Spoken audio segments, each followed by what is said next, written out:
Hi and welcome to another ride video by Tall Guy Rides. This video is a little bit different because in this I am taking my girlfriend Pillion on a visit to Baramati. All the video is going to be about the ride to Baramati, the routes there, some observations while traveling on the route to Baramati, and a couple of things about the bike, some mods that helped smoothen out the journey, and a couple of observations about the bike as well. So keep watching.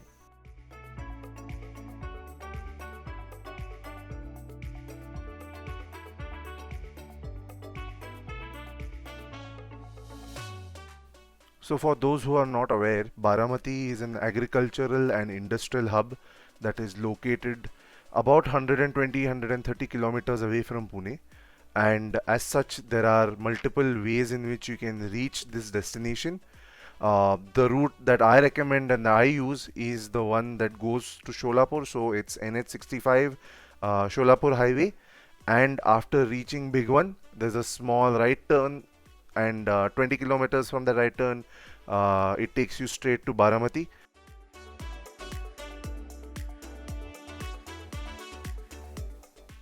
On the Sholapur highway route, the journey should take something like 2.5 hours to get you from door to door from Pune to Baramati.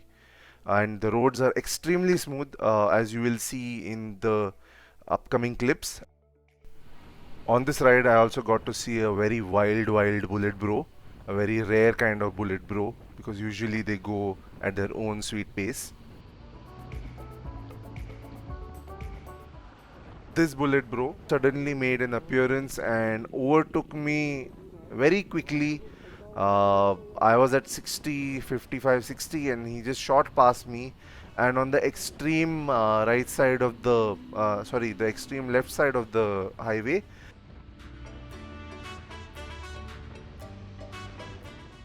the bullet bro continued to go fast, slow down, and then go fast again.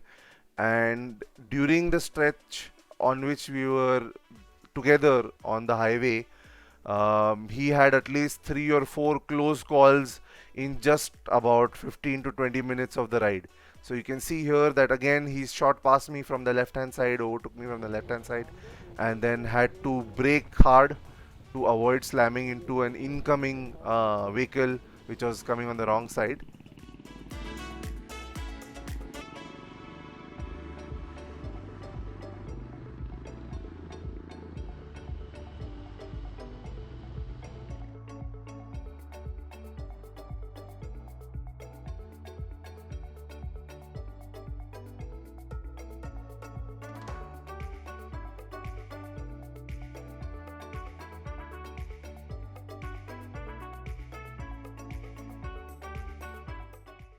And there he goes again he tries to accelerate, and he misjudges the traffic ahead of him, and again has to apply heavy braking, and somehow he's able to save himself.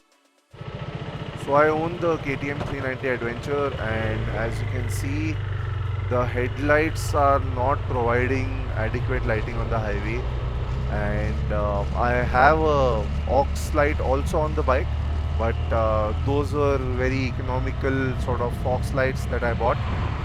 My recommendation is that anybody else who's buying this bike definitely invest in a good set of aux lights that have a spot and a spread as well.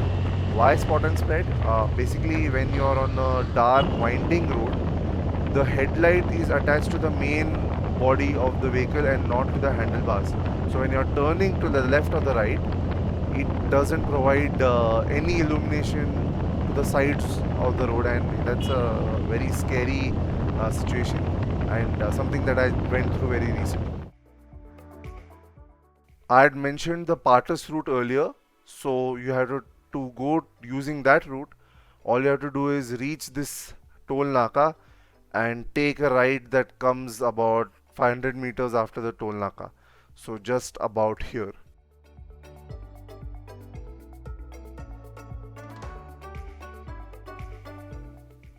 I chose to continue on the route to Sholapur, and fantastic road, very well done job by whoever has made the road.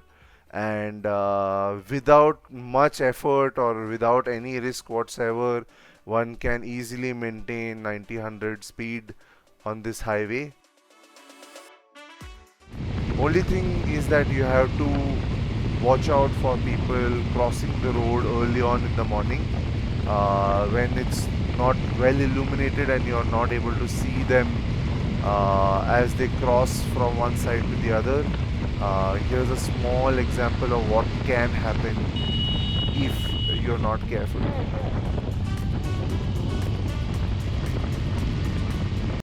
Another observation about the KTM 390 Adventure is that the stock visor or windscreen doesn't do an adequate job of stopping wind blast, but the one that I have by Adventure Conquest does a good enough job.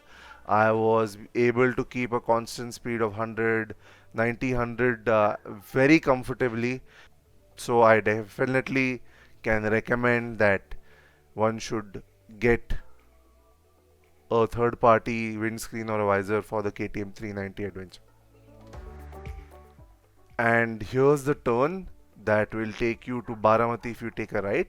However, if you take a left turn, you can move towards Bhigwan, where the Bhigwan Wildlife Sanctuary is there, and you can spot a lot of migratory birds like lesser flamingos, rosy starlings, and water birds that are native to India. So great place to visit if that's something that interests you. You like photography, you like wildlife. That's a great venue to visit, and it's just about 2 hours drive from Pune. Baramati too has its own amazing places to visit. I visited Baramati because my parents live there and just wanted to have a restful weekend. So that's it for this video. If you have any questions, you can ask them to me in the comments. And if you like this video and the information that's shared here, you please go ahead and like the video. And if you can subscribe, it costs you nothing, but it's a great favor for me. So thank you for watching the video and see you next time.